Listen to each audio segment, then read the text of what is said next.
We're going to start throwing on the wheel. Turn the switches on. The switches are going to be located down on the side of the wheel. To turn it on, you flip it, on, off, or off, on, whatever. And then if you are right-handed, it's going to go in a counterclockwise position, and if you are right-handed, if you are left-handed, it goes in the opposite, which is a clockwise position. So to work the pedal, you press forward, and you go all the way down as fast as you want to go. Set your speed, and the nice thing about it is you can set your speed, lift your foot up, so then when you're a new wheel thrower, you don't have to worry about adjusting the pedals too much. Okay, so the first thing I'm going to do is I'm going to leave a little bit of a speed here. I'm going to put my sponge, wring it out a little bit, and I'm going to do like a little wet target in the center of my bat. I like to use my left hand on my right hand, and just kind of keep it steady.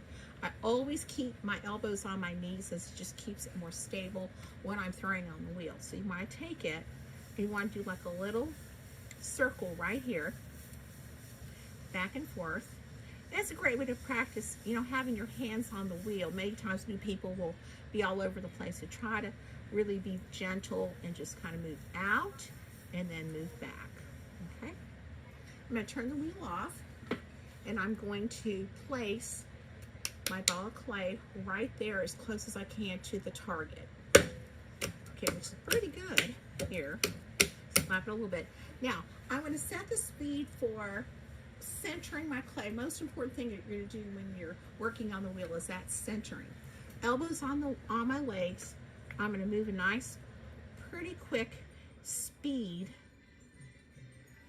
Set that speed, lift my foot up, take my sponge, get it nice and wet.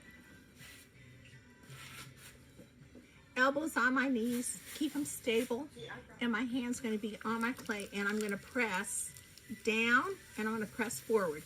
And I have to keep on moving until my clay is not moving, so watch.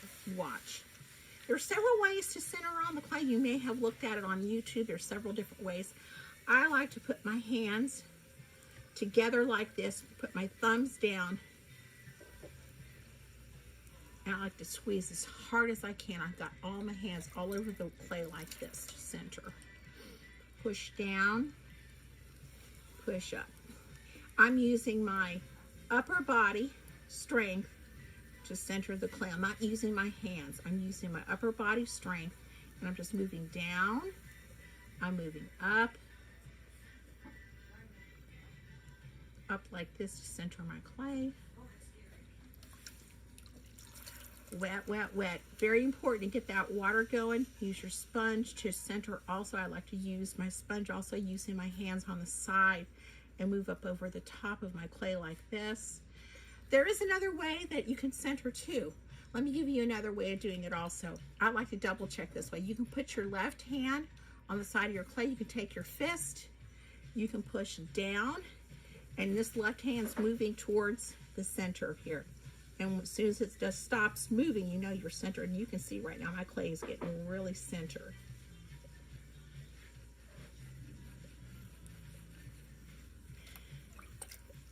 Double check it again.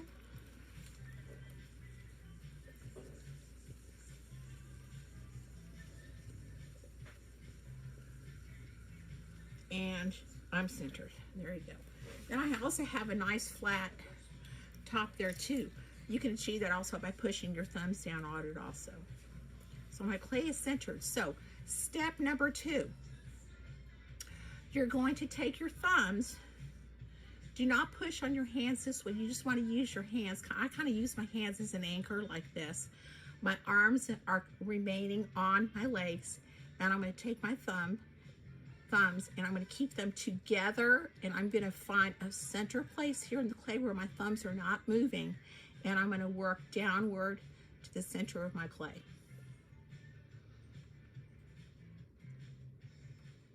Getting a little dry here. I'm going to go ahead and get some more of that water on my fingers. It's okay to do that if you feel like you're getting a little too dry.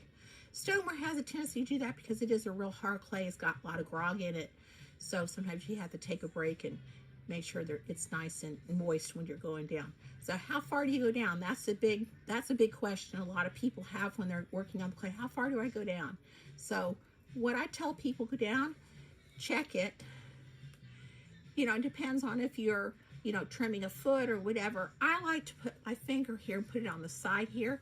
And if it looks like the same width as my finger, then I know I'm doing it. I've got a good center right there. I'm gonna go ahead and always check. My hands aren't moving.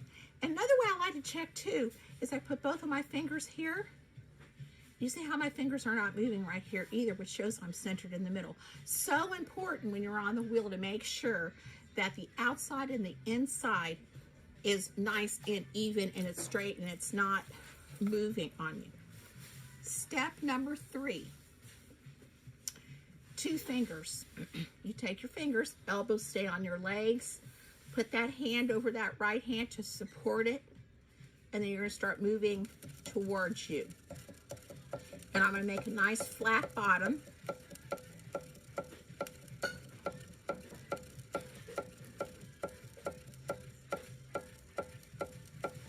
Okay, so I'm gonna go ahead and take my fingers and I'm gonna go back and forth to the center, come back this way a little bit to make sure my bottom's nice and flat.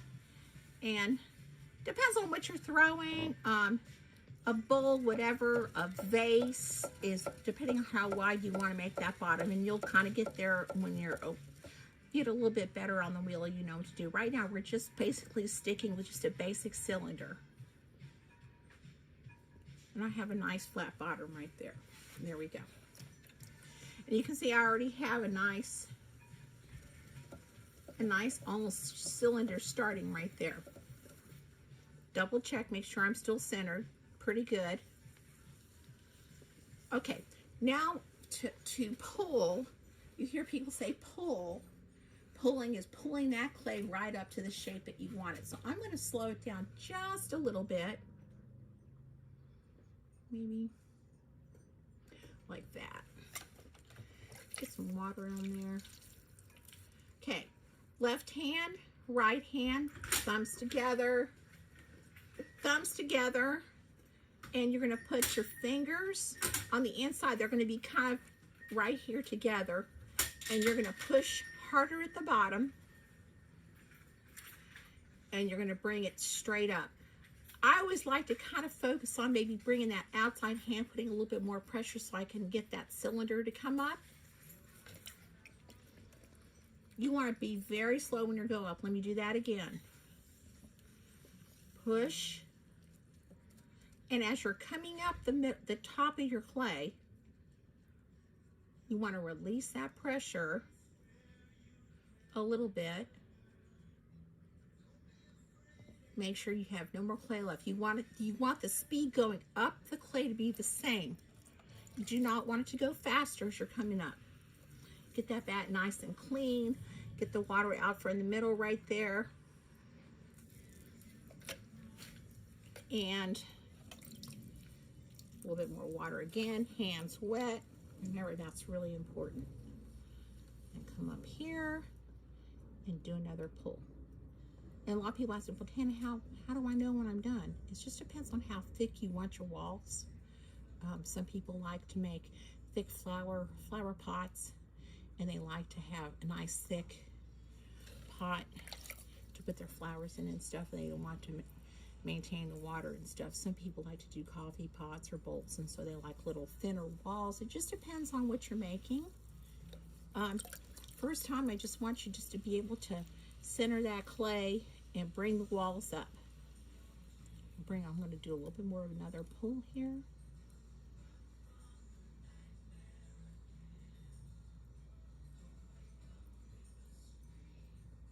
And there we go.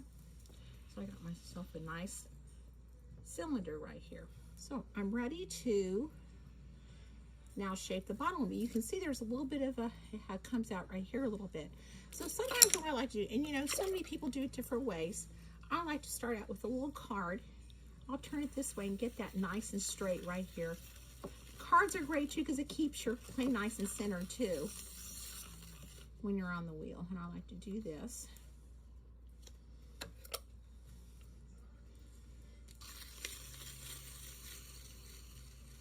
I'm going to go ahead and support that with my hand, come up this way, make a nice beautiful round cylinder like this.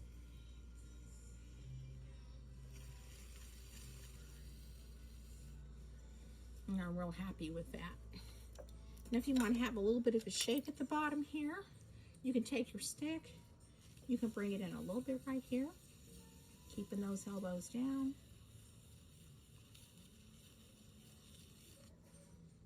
You can use this side right here. Just kind of whatever you want to do. Just keep it real simple, your cylinder. Okay. I'm going to double check, make sure I'm still nice and centered here, and that my pot looks really nice and pretty.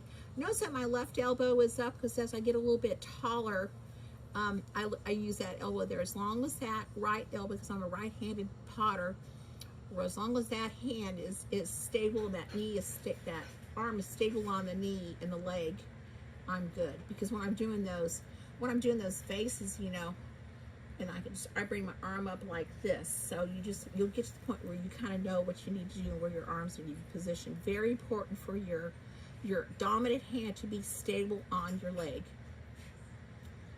And here we go. I have a nice, simple cylinder. Stop. Okay.